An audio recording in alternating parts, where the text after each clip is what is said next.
Hello and welcome to another webinar hosted by Dashbird, AWS, and TechMagic this time.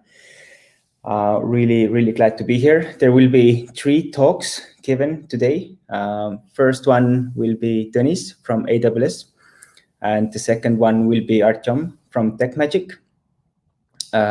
Dennis will be talking about the newer AWS services and basically what's new in AWS. And Artyom will be speaking about the real-world projects of serverless that they have done. Also, throughout this webinar, actually at the end, there will be a raffle where we'll be giving out Dashbird merch, stickers and sweatshirts and t-shirts to one person actually who asks or has the best real-world serverless challenge that they have in the moment. So if you are watching this live on YouTube, feel free to leave a comment. At the end of the webinar, we will have a raffle, and whoever is the lucky one, we will contact later. So that's it from me, and happy to welcome Dennis as the first speaker. All right, perfect. Thank you, Davi. Good afternoon, everyone. Let's get started. My name is Dennis Pihlakas, and I'm a solutions architect at Amazon Web Services. What that means essentially is in my day-to-day work, I guide our customers in the Baltics on their cloud journeys. But today I have this excellent opportunity to actually bring you some of the recent news on serverless technologies and talk a little bit about what we've been up to in the field since roughly reInvent 2020. So this is a very new thing, and because of that, I would really appreciate your feedback on the session. I will be sharing the link for the feedback session a little bit later, but would be great to know if this kind of a newsreel or sort of a really quick 15-minute intro to those user group events or kind of hosted events is something that's of interest to you. I'm trying to keep to a very much of a kind of a builder's definition of serverless here. So covering news and compute, storage, databases, maybe content delivery and orchestration over the next 15 minutes or so. And well, obviously this is a curated list based on mainly the opinions of our customers, my colleagues, and of course myself, as we just lack the time to dive deep into each and every update that has happened over the last 6 months. Before we start, though, let's recall a little bit which significant updates in serverless we announced at reInvent 2020. So one of the things that we see is that agility is really one of the primary drivers to run one's workload in the cloud, and serverless is a good example of this. But the discussion often starts with cost. And at reInvent, we announced that AWS Lambda now has its billing granularity reduced to 1 millisecond. And what that really means for you is that, for example, if your Lambda function runs for 30 milliseconds, you also pay for 30 milliseconds rather than for 100 milliseconds as it was before. And this really translates to something like 70% of savings from function duration alone. And this is something that required no action from you to be enabled. This automatically affected all of your Lambda functions, and this also includes Lambda at Edge. We're not done with Lambda just yet. So to simplify packaging and deployment of Lambda functions, you can now have them as container images, meaning that it's much easier to package dependencies with your function and to use the tools for containers that you're already familiar with. This does not change how Lambdas work. They're still event-driven. It's just that in addition to those zipped images that you used to work with, you can now package the Lambda functions in Docker V2 or OCI container formats, and these can be up to 10 gigabytes in size. One of my personal favorites from late last year, a little bit before reInvent, is the ability to synchronously execute step functions express workflows. So I often find myself in a situation where I have like multiple microservices that need some form of orchestration. For example, I might be taking data from one microservice, passing it on to another, maybe taking a decision on its output and executing some more functions along the way. And I can orchestrate all of this really easily with step functions. But if I wanted to hide all of that processing behind a single one RESTful API call, I either had to set up a Lambda function to wait for the completion of the workflow, or I had to build a more complex polling client to handle the asynchronous nature of workflow executions. Now, with synchronous execution support, I can just trigger a step function express workflow directly from API Gateway and let the API Gateway wait until the workflow is complete without having to really build another layer of indirection and just kind of wait for something to happen. One more service that we released in preview was the Aurora Serverless version 2. So with this version, we're really aiming to make relational databases even more scalable, and to do this by, first of all, being able to scale instantly from hundreds to hundreds of thousands of transactions in really a fraction of a second. We want to be able to scale in fine-grained increments, so it's no longer that you have to very coarsely specify how many ACUs or capacity units you need, but rather Aurora will find the right capacity for you. We still have the full breadth of Aurora capabilities in Serverless v2, including multi-AZ, including global database. But overall, we estimate that you can save up to 90% in costs when compared to your traditional approach for provisioning for peak loads only. Some honorary mentions from reInvent include, for example, larger Lambda functions. So now you can use up to 10 gigabytes of memory with a maximum of 6 vCPUs. And also advanced vector extensions too is now supported on Lambda functions. We also released AWS Proton, which is a fully managed application deployment service. This is mainly targeted for container and serverless applications. And what you can do with Proton really is you can connect and coordinate all the different tools that you need for infrastructure provisioning, code deployments, monitoring, and updates. And you can do that through reusable environment and service templates. We also announced Event Bridge, Event Replay, and archiving support about that time. So this allows you to replay a specific set of events that has happened in your that has occurred in your system, so that you could, for example, debug what has happened when a problem struck. And last but not most certainly not the least, S3 is now strongly consistent, and which means that it's really once you read after you write, you already get a consistent view of the world, like it should be after a write. And this, I think, is really a game changer for all sorts of data-driven workloads that make heavy use of object storage, as you don't need to kind of write your code around eventual consistency. But now let's move on to post-reInvent news. The first one I would like to start with is S3 Object Lambda. So with S3 Object Lambda, what you can do is you can add code to S3 GET requests to process and even modify data as it's returned to an application. So the way it works, as you could see on this schematic as well, is that first of all, you create a Lambda function that you want to use to modify data or analyze data to some extent, and you then attach that to a supporting S3 access point, and you do that through what's called an S3 Object Lambda access point. So what happens is that you will have an S3 access point, you will have a Lambda function, and you will have an Object Lambda access point, which then kind of executes that Lambda function on top of the data that's received from a supporting S3 access point. And every time now someone gets the object through the new Object Lambda access point, your Lambda function is called, it's provided request information, it's provided user's identity, and the object content to work on, object context to work on. And your Lambda can then access the original object content as well. You can do that through a signed URL, and you write a new version of that object using a new API, which is called the write get object response API.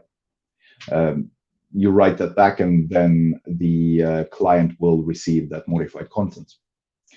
The maximum duration of S3 Object Lambda is 60 seconds, so keep that in mind. Keep your objects small enough to be able to fit into the time frame. What we see as potential use cases for Object Lambda are, for example, redacting personally identifiable information on the fly, augmenting data, converting data formats or encoding, like compressing, decompressing files, implementing custom authorization, resizing and watermarking images, for example. So now remember, now that AVX2 or the advanced vector extensions are supported on Lambda, then Lambdas can be made much more efficient at tasks like image manipulation. If you haven't heard of Cloudfront yet, with Amazon Cloudfront, what you can do is you can securely deliver content like videos, images, data, applications to your customers with low latency and high transfer speeds. And for a while now, we've had Lambda at Edge to run your code really close to the customers to customize their content experience. But this has mostly been targeted towards a little bit more compute-heavier use cases, and especially for use cases when those objects that you're working with are not cached regionally. But sometimes you don't need this, but you just need like a quick way to manipulate the request with as low latency as possible. You don't perhaps even care about what's in that response, but you care about what are the headers, what are the kind of request parameters that you provide. And for this, AWS introduced Cloudfront functions. And what you can do with Cloudfront functions is that you can write your lightweight serverless JavaScript functions for high scale and really kind of latency sensitive customizations. And these run really, really close to the customer. You can customize those requests and responses there to a certain extent, perform simpler authentication tasks, generate HTTP responses or so. And if you look at for example, the scale, they're designed to scale to 10 million or more requests per second, but at the same time, at the cost of how much time it takes to execute a single function. So your function duration has to stay under 1 millisecond. A typical use case for a Cloudfront function could be cache key normalization. So let's say you have cache keys coming in with your request in different formats, but you know that your backend or your origin really likes them at one specific kind of a format, then you can do that kind of formatting. You can do header manipulation and header verification that, for example, are your security headers present. You can do URL redirects and rewrites, or you can do simple request authorization. So just kind of remember, keep that in mind, that you can't really access the network, you can't really access the file system from a Cloudfront function, and you really have 1 millisecond to work with. So stay lightweight when running at the edge. Let's talk about EventBridge a bit. So first of all, what EventBridge can do, EventBridge is something that kind of allows you to integrate different event-driven systems in a very simple and low-code manner. And what it can now do is now it can also propagate Xray trace context to make your event pipelines easier to understand and debug. And for example, if you need to trace transactions through a very distributed microservices architecture, or understand latency in different parts of your architecture, then Xray Traces can prove to be really valuable. EventBridge has been growing a lot in features, and previously we mentioned that events can now be archived and replayed, plus event pipelines are now more observable through Xray Traces, but there's now also support to send events directly to HTTP APIs, like whether your internal APIs or external APIs like Slack or Zendesk PagerDuty, and to do that without writing any code. I know we're builders, we like to write code, but that one I think really takes away some of the typical heavy lifting of, for example, authentication, retrying, working with rate limits downstream, and things that aren't particularly interesting to reinvent every time. A few more newsworthy items in my mind. As we're already on the topic of EventBridge, now cross-region targets are also supported. So you could, for example, collect all of your events in a central region. Lambda management actions are now visible through last accessed information in IAM. So you can go to the console, have a look at what kind of Lambda management actions were executed by which roles, and then you can tighten your IAM policies and permissions.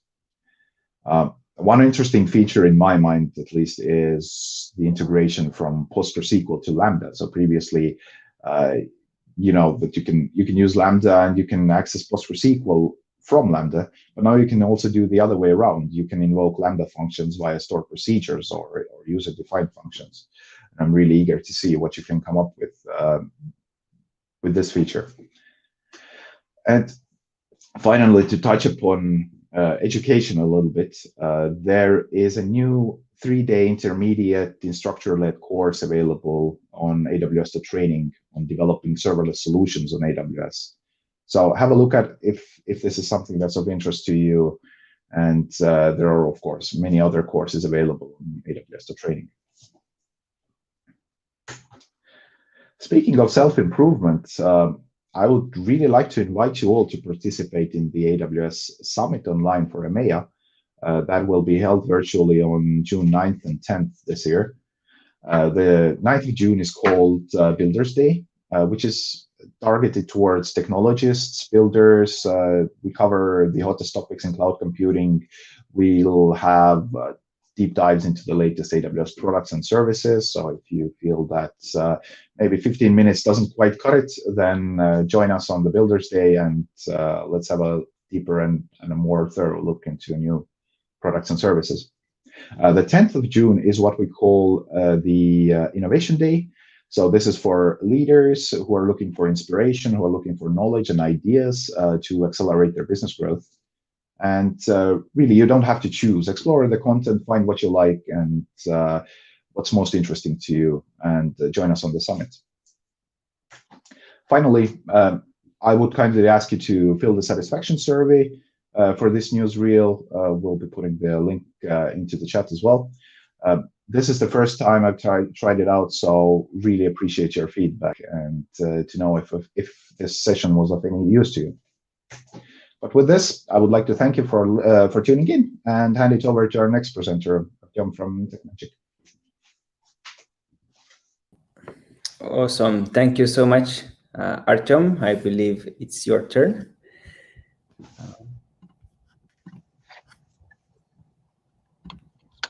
Can you share your screen as well? Yes, of course. Okay. Awesome.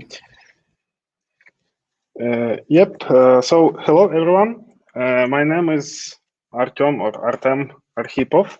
I'm solution architect at TechMagic. And today I would like to tell you some cool stuff about our recent projects, their architecture, and maybe some conclusions and tips. But before doing that, let me introduce our company. So TechMagic is a software company software development company based in Lviv. It's Western Ukraine. We specialize in web and mobile development, and we have already dozens of completed projects and ongoing projects. And we are focused at JavaScript and TypeScript. We are official AWS consulting partner and serverless dev partner. So we believe that our narrow focus on JavaScript and on AWS and serverless is actually a key to success of a company, because we can make our expertise much deeper and have some really cool experts here. We also operate in house training center and drive various communities, for example, JavaScript community, AWS community here in Lviv and actually in Ukraine. So road to serverless. I think you probably heard this phrase multiple times before. Each company all over the globe which use serverless has its own story about how they started to use it, how it influences their business, which obstacles they faced, and which advantages they finally gained from that. And we also have such a story. So 5 years ago, in 2016, we had our first Lambda function deployed and running in production for our client. And it was a simple image resizer. but today almost every of our projects is fully or partially implemented with AWS Lambda and other cloud services compatible with like that serverless paradigm, in order to bring our clients lesser cost, better scalability, and faster development process. Before diving into some real-life examples, I would like to highlight if actually using of AWS Lambda is always a key to success. It's important to understand that developers should not use serverless just for the sake of using serverless because it's cool and modern. Building reliable architecture and selecting right technology stack should not be driven only by trends, actually. Yes, architects often need to trade off between multiple options, and regarding serverless, there are some general signs that Lambda maybe is not suitable. So, for example, if workloads of your service are constant, it might be more cost-effective to have running instances or containers instead of Lambda. It's not obvious, but Lambda can sometimes be more expensive than the traditional approach. The reason is that you pay for what you use. That model means that you don't pay for idle, but if workload is constant, you have no idle time. So you actually pay more because constant execution of Lambda function is usually at higher price than running instances of the similar capacity. Also, the obvious one is if your implementation hits Lambda limits. So basically means like 15 minutes execution time or lack of disk space. It's like 512 megabytes of temporary storage and the other general limits. But it's worth noting that if you are going to use, for example, AWS Fargate, you may actually like go through those limits. But Fargate is a separate topic. It's a bit more complicated, and we're not going to talk about it today.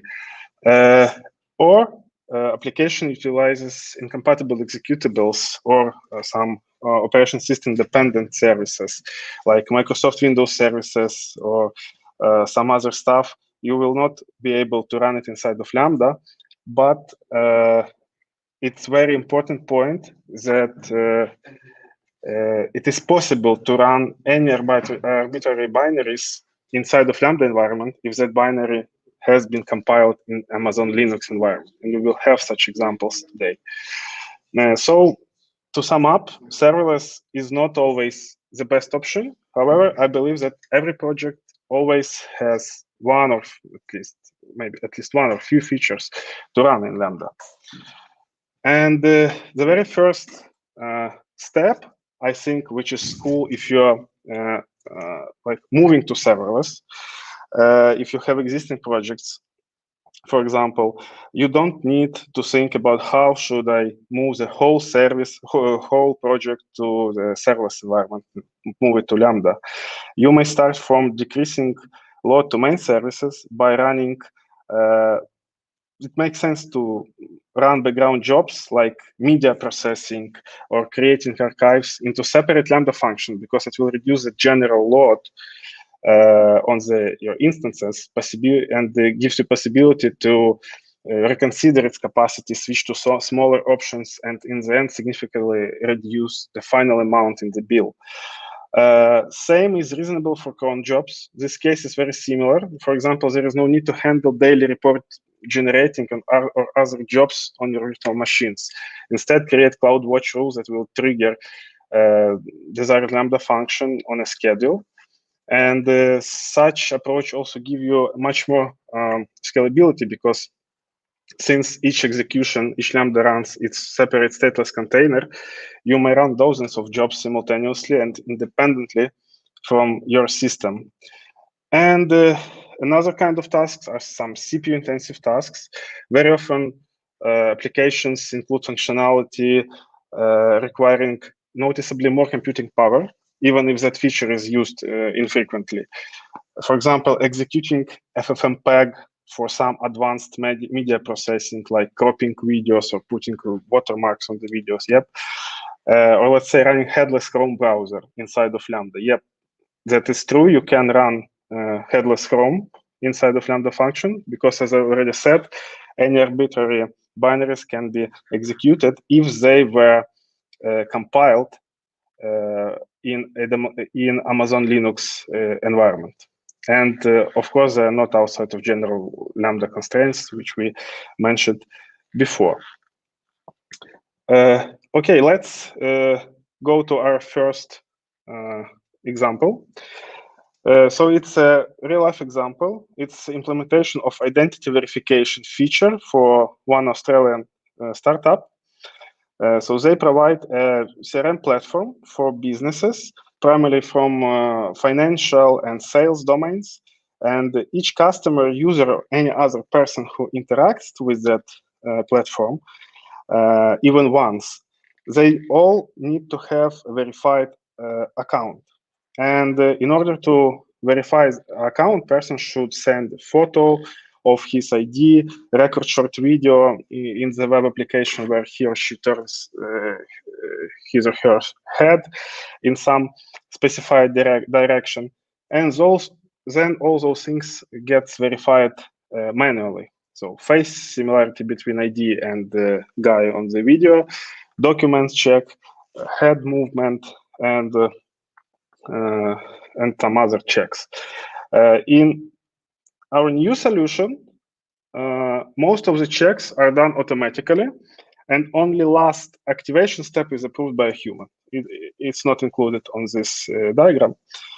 So what we have here, the session API Lambda works for starting verification session and gets possibility to check its status. And this Lambda also issues that instructions, like in which head movement you should do, and issues temporary links for uploading video and photos of driving license or any other ID. After user recorded video and attached ID, it gets uploaded into S3 bucket. And then Lambda with FFmpeg on board. The FFmpeg is a cross-platform tool for working with media files, with videos too. It extracts a sequence of a few frames and sends them back to S3. We will need those frames a bit later. Then now our verification mechanism starts its work. It consists of 3 functions which are orchestrated by step functions. So first Lambda function checks if face on provided ID and in the, for example, first frame of that video is actually the same person. Then the second Lambda also use recognition. So we use AWS recognition for doing that. It asks recognition to analyze few frames which were previously extracted by FFmpeg in order to evaluate how pitch, yaw, and roll changed.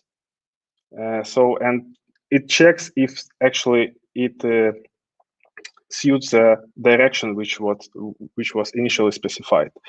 And finally, last Lambda sends the ID to a special third-party OCR service. It was developed by that client. I'm not sure what they use under the hood. I think that it could be implemented with AWS SageMaker and maybe a TextTract service for getting data from the documents, maybe something like that. Anyway. And this solution, as you can see, it is actually independent from the main system. It's fully serverless, scalable, and really cost-effective because, for example, idle time of all that stuff, except probably their OCR service, not sure, has 0 cost. Okay, let's now move to some a bit more fun project, but still nice because it describes a parallel execution of plenty similar jobs using Lambda. So this project was developed for our client from Ireland, and the idea was to create a game for football fans which are sitting in the bar. This game doesn't require any actions from the players, and like the final result, who will be a winner and take the jackpot, which is usually like a free beer or something like that, depends on what events are happening in the football match online. So administrator can create one or many rooms, yeah, and enter names of all the participants for that particular game. And when football match starts, all the participants are put in a random order in the screen, and that screen is visible somewhere in the bar. And each event in football match, like corner kick, goal, free kick, yellow card, for example, shifts the jackpot for a prescribed number of participants, positive or negative. So let's say if corner kick has power of 4, then and current leader is player number 1, it means that a new current leader will be 1 plus 4, that will be player number 5. And the final winner is the one who was a leader when match ended. So how we implemented this game. Okay, so admin can create new game via web application and the Lambda function responsible for that API. And the admin also adds players via the same Lambda, and all the data is stored in the DynamoDB. Our orchestrator Lambda is triggered each minute via CloudWatch and checks if there are actually at the moment any active games or games which are going to start pretty soon. So if yes, then step functions will be used for executing same Lambda each 15 seconds, because now we will need our updates be more often, because something starts happening in the match and we don't want to miss it. And the reason for using step functions here is because they allow to execute Lambda functions with a sub-minute rate. So in our case, it's 15 seconds. Then, if there are ongoing games, that Lambda pushes a message into AWS SNS push message for each game. And each message triggers a Lambda function, which is responsible for getting information regarding events happening in the football match right now. So we use a third-party service named Opta, which provides a really very detailed data about ongoing or past sport events. So after Lambda receives fresh information, it recalculates current leader and updates DynamoDB. And since we use AWS AppSync for this project, all game screens are updated almost immediately, like in real time. And as you can see, this project is also fully serverless. It's even not a part of any other projects. It was a standalone project. I'm not sure if they actually run this game in some bars today, but this was working really good. And the last example for today is much more complicated in real life, but I try to simplify it for a bit. So as you know, Amazon is famous not only for its web services, but first of all, for the marketplace where you can buy and sell almost everything. And of course, each brand and seller wants their sales to be successful. So our client from London, it's an e-commerce analytics startup named Acorn, provides a really cool instruments for brands and companies, bringing their retail, advertising, sales to a completely new level. And one of their features is the advertisement efficiency prediction. And same as many platforms, Amazon allows sellers to run targeted ads. Yep. And same as many other platforms, you may select tons of various settings for your ad campaign, including bids. Bids for clicks, bids for views, etc. And the ads prediction tool, it is a part of this Acorn project. It helps to make partners' ads campaigns much more effective by analyzing previews, ads previous days of ads campaign, how it worked before, and predict best beach, predict the best bids for each partner, and it makes it on a daily basis. Here is a simplified architecture of how this prediction tool works. So the tool's implementation consists actually of two main flows. One flow is continuously every day training models using the old data. That data, project has access to the data because their partners integrates the Acorn AI, and they have access to the data. And another flow is actually a transforming flow, which is responsible for getting inferences and pushing fresh information to the partners. And the main player here, of course, is AWS SageMaker, which trains model and prepares inferences. So every day, using CloudWatch, the training flow is triggered, same as the transform, but actually we're talking about the training one at the moment. Every day via CloudWatch. It starts from pre-processing phase, which runs once, gets all the data prepared. It is orchestrated via step functions, which firstly starts SageMaker pre-processing job, and then puts all the prepared data to the S3. And then on training phase, which run for every single partner, step function runs a set of Lambda functions. Lambda starts SageMaker training job.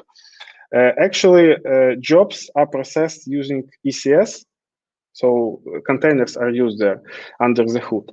But we do not need that in this diagram for simplicity, because containers will be actually closed when job is done. When model is ready, it gets updated for each partner in the database. So the same things happen for the transform flow. Each 24-hour flows is executed. We have a pre-transform job, and the transforming job, where second runs for each partner and gets previously created model from database, then gets calculates on all the inferences, and in the end sends all that new recommended bits to partners. So this solution runs every day, and it runs for hundreds of ads campaigns, and successfully reduces the cost for partners. Before finishing, I would like to tell a few words about developer tools for serverless, which we use in TechMagic. So we know that AWS CDK is superior. It's great for using like infrastructure as a code, but we prefer to still continue using serverless framework, which is great for Lambda, and especially great for offline Lambda functions development. So we get the best from both options, serverless framework and AWS CDK. Lambda are developed via serverless framework, when all the rest of infrastructure is made in AWS CDK. And for our CI/CD processes, we prefer using code build, code pipeline. So to sum up this presentation, we need to remember that moving serverless doesn't require you to move the whole project. So the main idea, probably even of this presentation, one of the main idea was to say you that you can start from some parts of your project, start from jobs and tasks which are not core of your product. And if you want to go further, you need to understand that Lambda is not alone. Lambda is only one services which are following the serverless paradigm. It's great, but there are a lot of other great and very useful services like AWS Fargate, step functions, Lambda Edge, DynamoDB, AppSync, and other services which are actually serverless, but you didn't think they are serverless because you already used to use them. For example, S3, it is actually a serverless service because you pay there for what you use only. And the last option is find a reliable partner and let them do everything for you. That's all. Thanks, everyone. And I'm going to give the word to Tavi.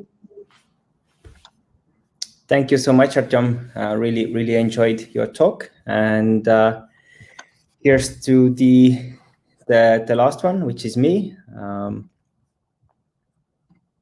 I hope you can see my screen. So today I'm going to give a talk about the real-world serverless, basically blunders that we have made over the years and what we've learned and what kind of, looking back at our journey, what we see we could have done better, or what are the areas where you can get the most improvement. And also we're going to talk a little bit about observability, because that's our core competency, and we help a lot of organizations achieve the best versions of their serverless applications by giving them observability and helping them follow the best practices. So talking a little bit about that as well. A quick intro to myself. I am the CEO and co-founder of Dashbird. I've been a developer for over 14 years, actually 15 years now, and been building different serverless solutions and applications since 2016. A bit about my company as well. We're the leading serverless monitoring platform for AWS serverless platforms, at least. We provide a variety of functionality for organizations using serverless, and then we have quite a lot of users actually relying on our service today.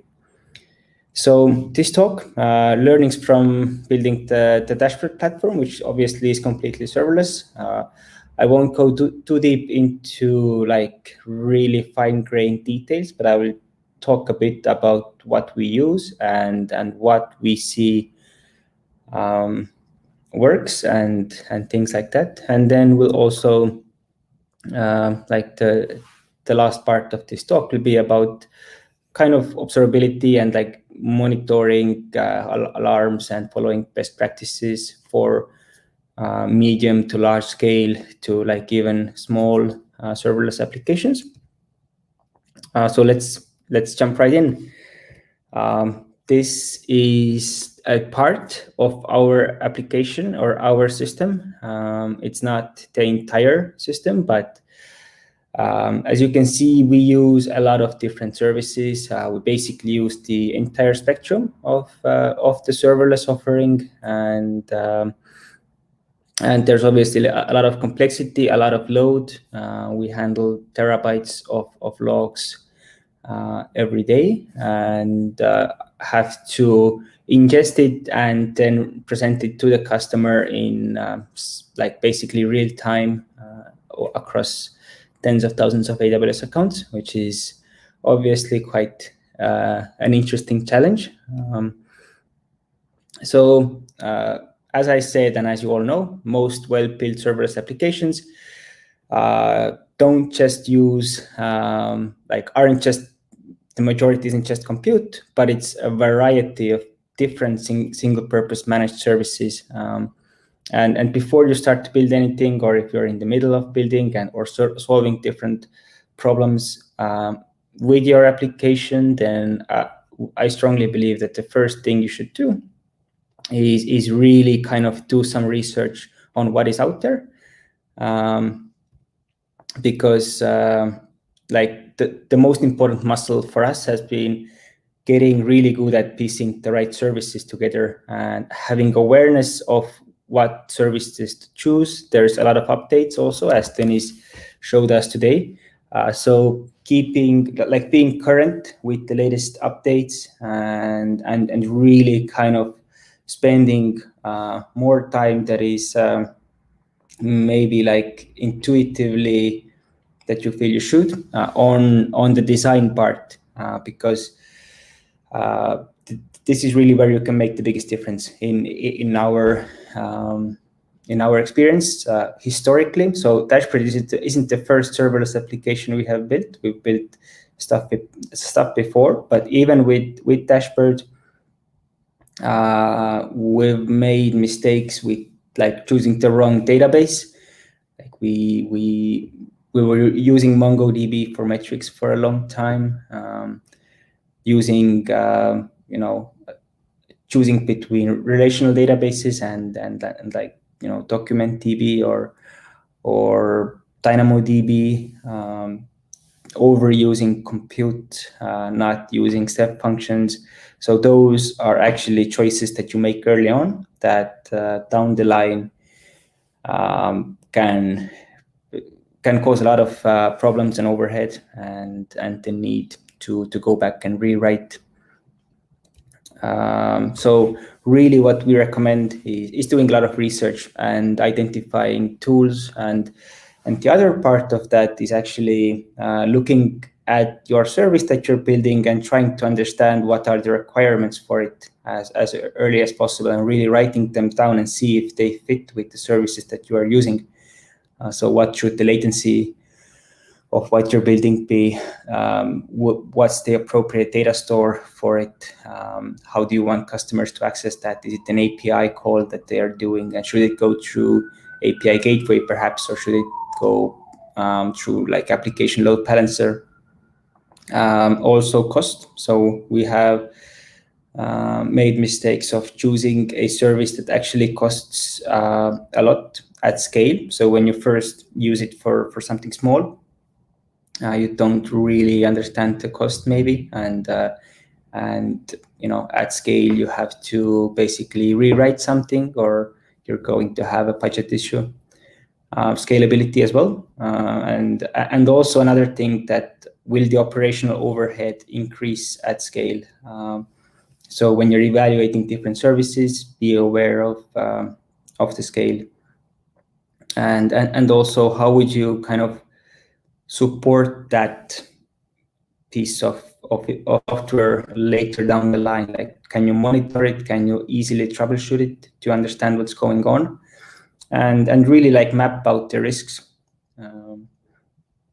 And we've found that especially in serverless and kind of the managed compute, and in the world of abstraction, building great products is really the art of also making reasonable compromises. So you'll always be deciding between cost and performance and scale and robustness and reliability, and maybe even security. So you're going to have to compromise. The cheapest option isn't always the best one. The fastest one might not be the best one. So awareness of all of those things is how you avoid, I would say, most of the blunders. And even if you kind of take another step back, you should ask yourself on the business side, like, what are the requirements for what you're building? Like, how fast have the users have to get some responses? How many requests per second are you going to get? Is it like 10 or is it a million? What is the reliability requirement? Like, can it be down like 1 minute a month, or can it not fail ever, or you will lose significant value or revenue or users?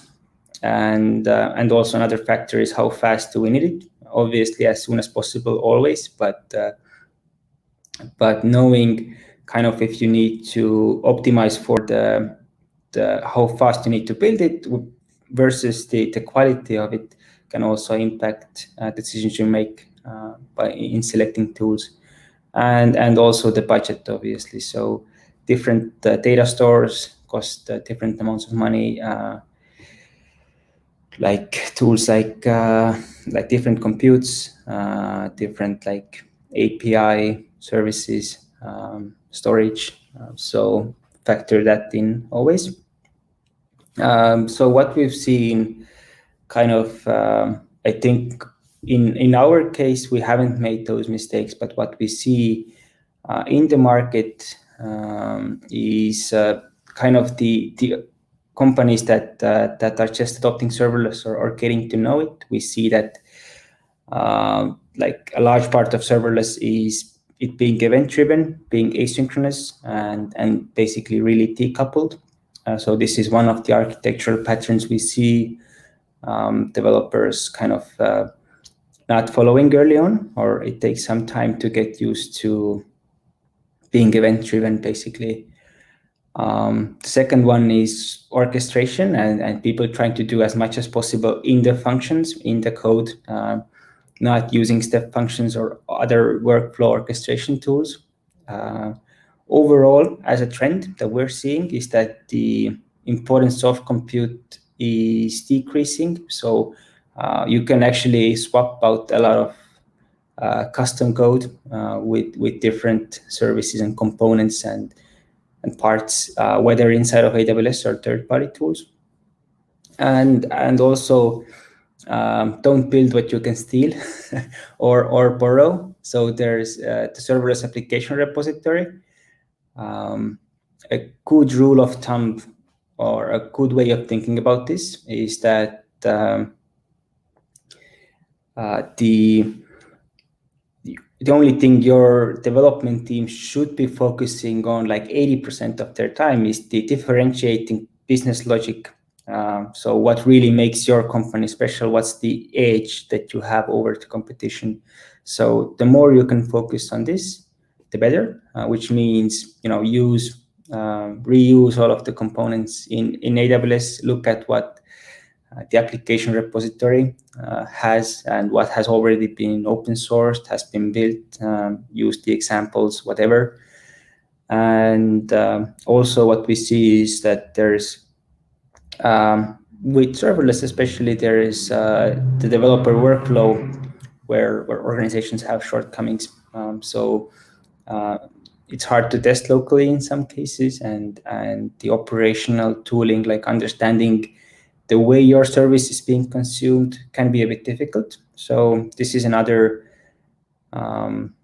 common challenge, and I think there's a lot of tools like the Serverless framework or us or like other services that you can really use to kind of overcome a lot of the challenges. So that's the way we think about what we would have known the most or would have liked to know the most before we started. Hope this helps. Now let's talk a bit about the best practices, also observability, and kind of, if you have something that's medium-sized or like even a small-sized serverless application, like how would you basically do the operations and maintain it and make sure that it's working as well as possible. And basically that means observability. So why is observability so hard in the cloud? There's a lot of different reasons, actually. The first one is that when we come from server-centric infrastructures and using containers, there tends to be a lot less of them than when we go into serverless, and each function and each kind of step function maybe is its own small unit of logic that does one thing, which means you have to have a lot more. So everything is distributed across like sometimes thousands or tens of thousands of small pieces. You have the data that expresses what is being done in the application completely distributed. So you have different services for logs, for metrics, for traces, and they're not correlated. So if you're looking at the log line, it's not as easy to find the contributing trace or the metrics of that service really well. And that all amounts to basically it being difficult to understand how the application is being used by your customers day in and day out.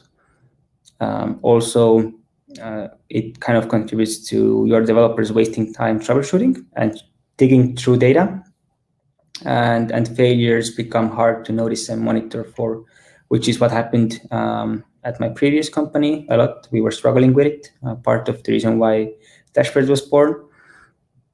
And also we see kind of the posture and efficiency of the resources in the cloud and maintaining that across the environment to be quite difficult. So kind of these are the challenges that you might face as you scale your system on serverless. So let's tackle part of those problems and how we kind of think about them. So large sets of monitoring data. A quick calculation here: 50 functions with 1 million total executions daily amounts to like hundreds of metrics, like 350 metrics just for the functions, like, over 5 gigabytes of logs daily. If we think about just 1 million of executions and millions of Xray traces. So obviously, as a team, you don't need to monitor all of that data all of the time, but you do need to develop an awareness of what is actually going on, and that does become difficult with like large amounts of data. So before we kind of go into the solution, quick sidestep here. What is observability actually? Maybe this slide should have been a bit earlier, but observability is a measure of how well internal states of the system can be inferred from knowledge of its external outputs. So this basically means that in case of serverless or like managed cloud services, all of the data actually exists that is necessary to understand what's going on in your system. So you don't have to make code changes. You don't have to basically log out anything additional in most cases. If the application is built in the right way, if each function does only one thing, you will actually know, like you have data to understand what types of requests are being made, how well do they perform if they fail, and really like basically the end-to-end visibility of your infrastructure. So you like, in theory, all of that is actually already existing in the cloud environment today. So part of the reason, or where we come in, is putting all of that together. So, if you think about how the activity across your service is being expressed, you're looking at CloudWatch metrics, CloudWatch logs, Xray, tracing, service maps, spans, access logs, and the configurations of your resources. So you kind of do have observability today in the form of those data points.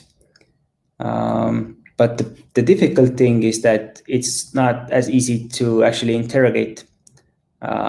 It's not as easy to visualize, to look at like your logs together with your metrics. And as I said before, it's hard to understand in real kind of what your users are doing. So this is one of the problems we are also working with, is basically providing users with layers of visibility. So from the account wide, or like across one account, to a logical microservice or a logical piece of the infrastructure of the business. Like if you have a service for billing, or service for users and organizations, or whatever you might be building, then Dashbird enables you to look at that from one business unit's perspective and understand how well it's performing, what is the cost of a function for your business, and like if there's any problems with it as well, or any risk. Down to one resource, obviously. Like you can look into a step function or into a Lambda function or whatever, DynamoDB table, and understand how it's being used, if there's any problems. And the last layer is the actual transaction. So one transaction end to end, where did it come from? What was the API call? Or like some other, like an SQSQ trigger, basically having visibility across that chain. And understanding those events and being able to look at that data from any angle is really important. Here's a quick sneak of the platform, but I'm not going to bore you with that too much. So that's the second challenge that we see is actually the variety of known and unknowns that can happen to your system. So when you have, a large amount of cloud infrastructure, there's a lot of things that can actually go wrong with it, obviously. And identifying those failure scenarios is what we see as a big problem for our users and the community in general. So, hundreds of resources, different resources from databases to functions to queues to storage and whatever else you might have, step functions. Each one of them can actually fail, and though there's different types of failures that some of them might be caused by some other service or too much load or just a programming failure. So it's really hard to kind of manage the alert coverage across that large amount of surface area. And are you going to go manually, put those alarms and do the research? So, for example, timeouts and code exceptions and running out of memory and concurrency limits and code starts for your functions, or if your API gateway timeouts, which it can, by the way, there's a 30-second limit on API gateways, and that's a hard limit. But you can also configure your API gateway wrong, or it can just have an abnormally large latency that's caused by something else in the system. But also, as I said, SQS queues, databases, you can have delays, throughput limits, misconfigurations. So a lot of moving pieces and a lot of failures that you already know about, but also a lot of things that you don't know about. So what we encourage people to do is think a lot about the alerting and kind of structuring your strategy of reliability around alerting. So it's the main lever in our opinion. Once you have something in production that is working reasonably well, but it still has risk, then starting from alerts and the awareness of being aware of problems as soon as they happen is the most critical thing. So the first goal should be basically reducing the time to discovery, at least for everything that's customer affecting. So if they cannot sign in, or if there's a really large latency, or they can't make a payment and use your service, but obviously all of the functionality that's necessary, you should have alerting and sanity checks implemented somehow. And that also gives you the confidence to quickly actually build and iterate and launch new products with minimal risk. So if you have a robust alerting strategy and it's implemented, then actually the team will be a lot more efficient as well. And all that eventually enables developers and also the whole organization to focus on the customers and not like the DevOps. And it also, if you know about your failures and if you are aware of what's happening, then you can learn from mistakes over time and improve and make better decisions as you go along. So what we do is twofold. We actually scan all of the logs across all of the log producing services, and we filter the streams. So the good thing about this is that you don't have to implement any kind of agents or instrumentation or libraries into your code. It will just work as a side plugin or as something that ingests the data.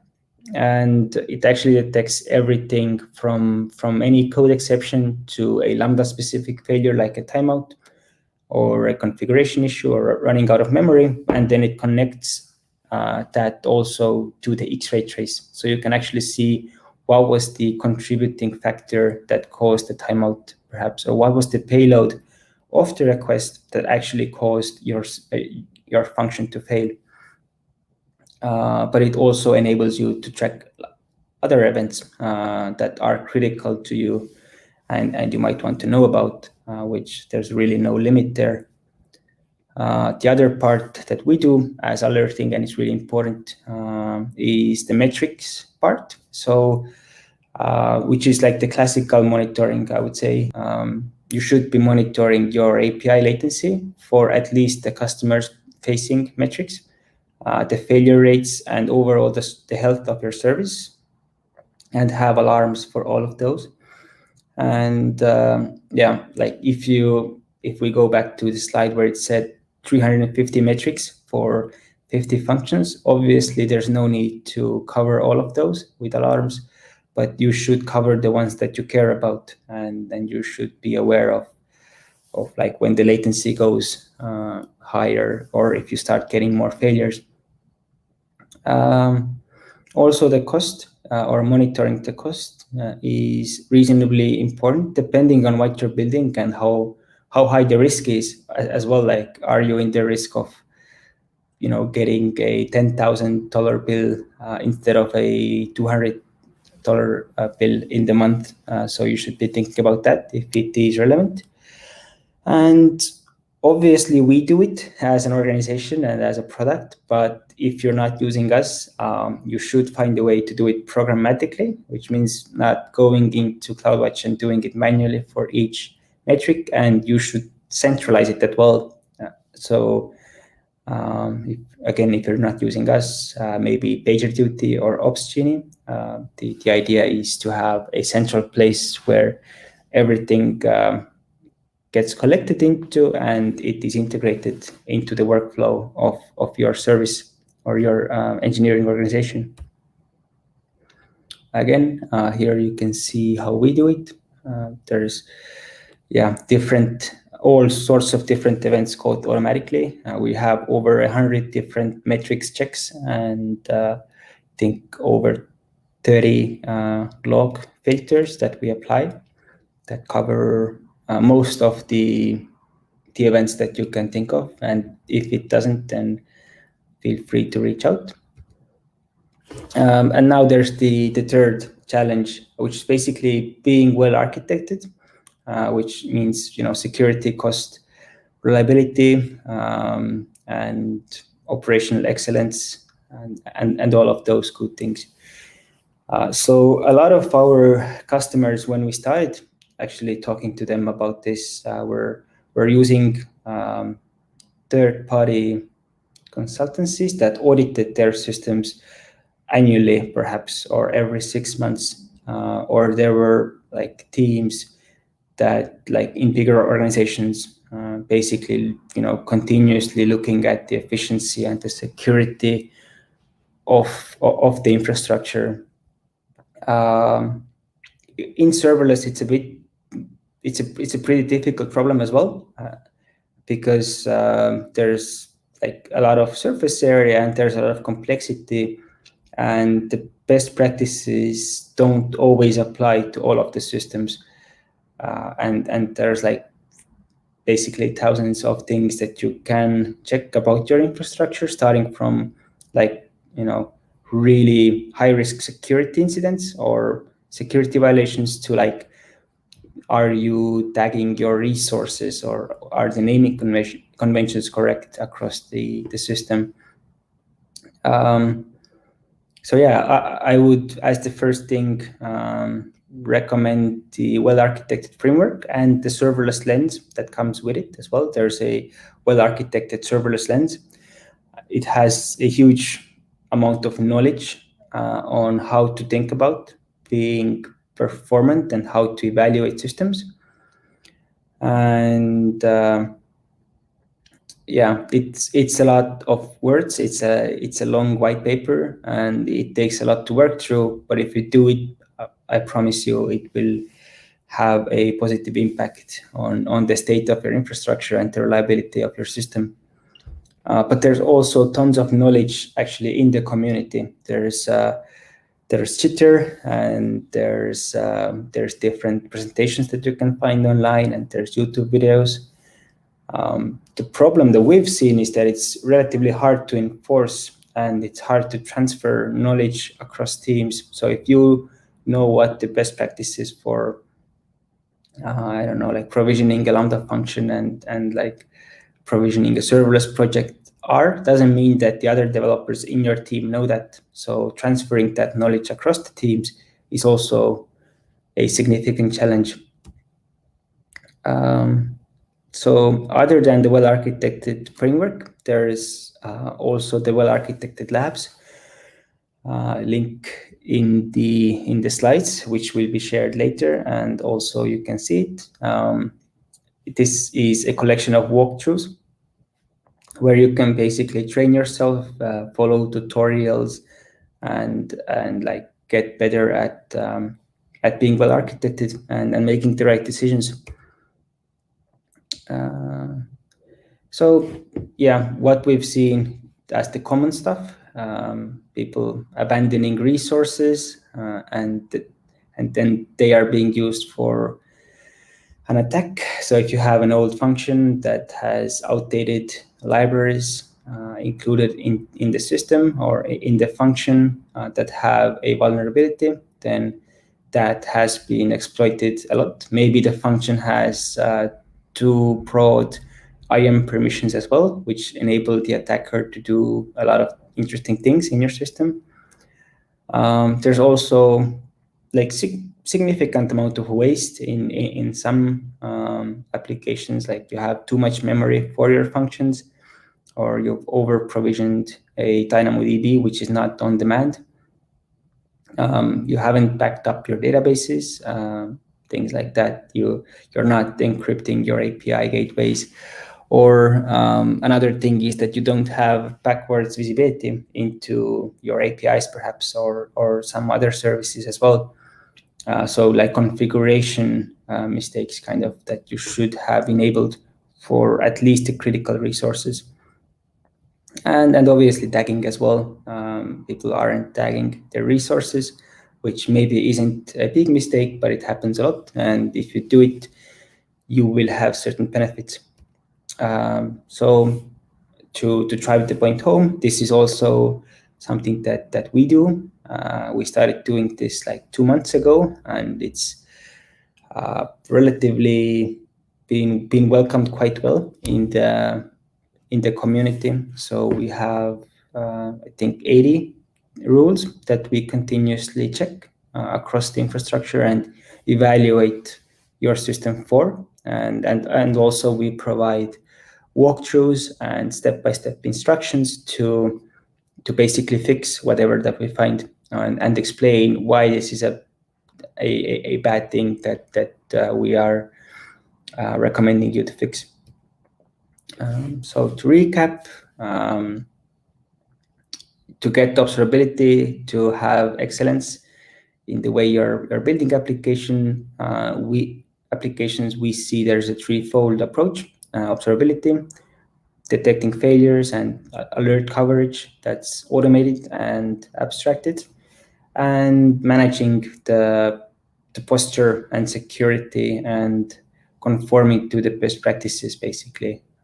And any tool that would help you achieve those things will have a positive impact on your serverless applications in the short term and also in the long term. So that was me. And I'm adding Denis and Artyom also to the stream.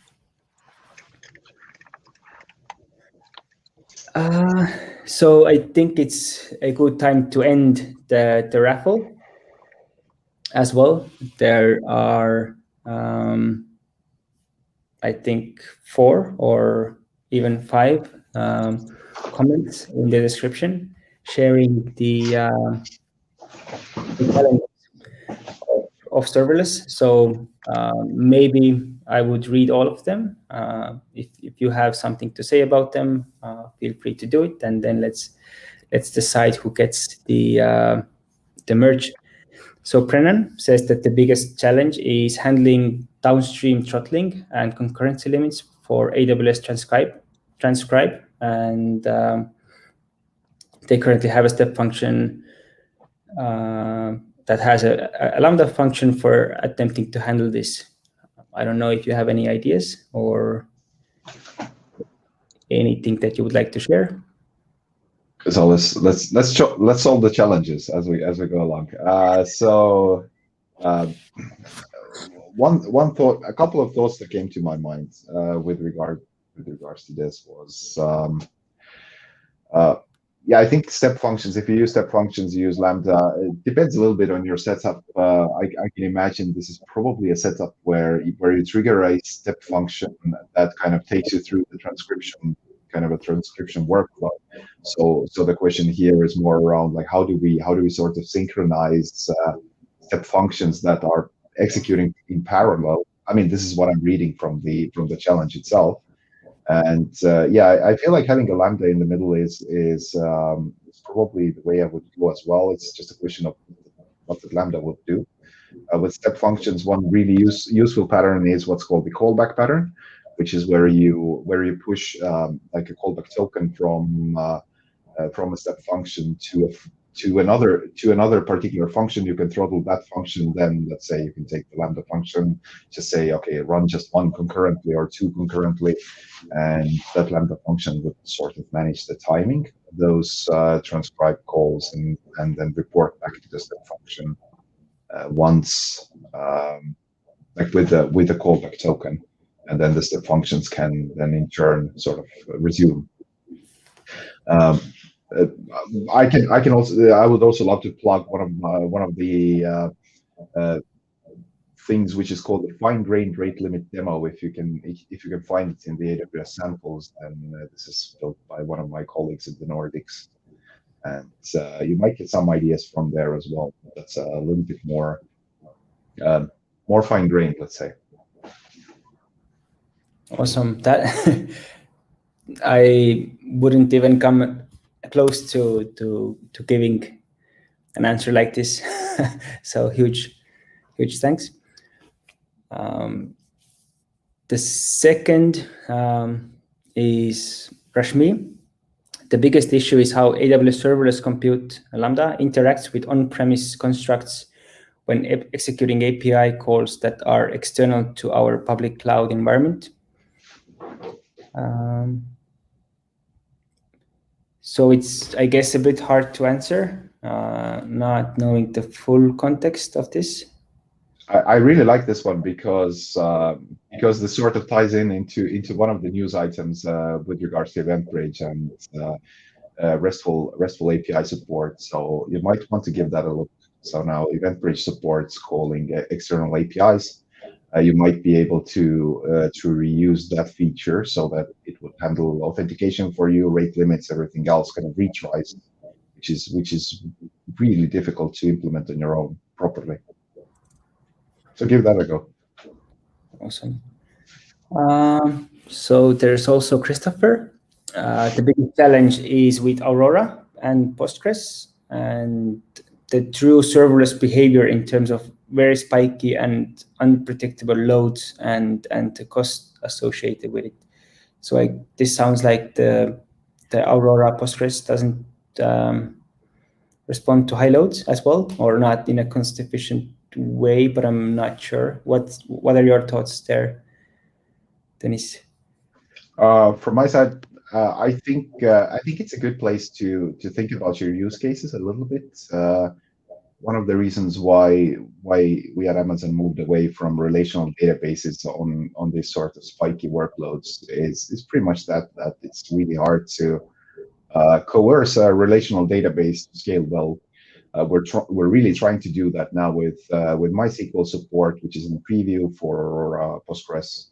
So if you can try out MySQL, if that kind of works with your let's say spikes, then that would be an option. But really here I would recommend just contact us, let us know that you're in this kind of a problem and let us help you kind of re-architect maybe some of your workload to take away this spikiness. Yeah.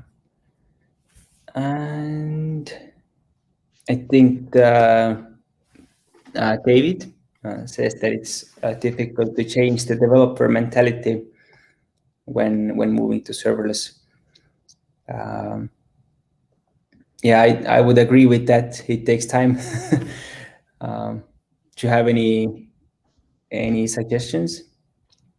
From my point, like from the top of my head, have a look at the reInvent tracks, which are labeled under Amazon's culture of innovation. I think this might help you a little bit in that sense. I feel like the process that we have internally of kind of working backwards and trying to make sure that your developers are responsible for delivering business value, and kind of giving them the freedom to sort of analyze the situation, work backwards from the customer, come up with good metrics to follow. Davi mentioned here, right? The kind of how do you follow the correct metrics? How do you find the correct metrics? Well, if you work backwards, you really get into this habit of determining what are the right metrics to look at, and then you can already reason about, hey, what are the tools that we should be using, and more often than not, there might be some serverless in there. Awesome. So out of those 4, what's your favorite, if I might ask? I mean, for me, honestly, like I like the one that tied back into my story, Rashmi's one. But hopefully it will be helpful as well. As you mentioned, like context is difficult to share, and yeah, if you investigate event page together with Xray, yeah, that could be of help. Awesome. Artyom, do you have a favorite? You mean favorite of what exactly? Favorite challenge in the comments, or not really? To be honest, I think the most challenging one was about Postgres, Aurora Postgres, and true serverless behavior by Christopher. All right, so we have actually, yeah, 1 against 1. So I would actually say Rashmi's as well, because we see that a lot, and it's a challenge that we come across like once a week, I would say, people using on-premise and serverless and struggling to combine those to get visibility across those. So yeah, I would give the prize to Rashmi this time. But awesome, thank you so much everyone for coming and for listening. And Artyom, Dennis, it was amazing. Thank you so much, and hopefully we'll do this again. I know there's actually a webinar coming in June as well that we do together with AWS, and it's well-architected team. It will be about observability and being well-architected. So stay tuned for that. Rashmi, I think we will follow up after this meetup. So awesome. Thank you. Thank you.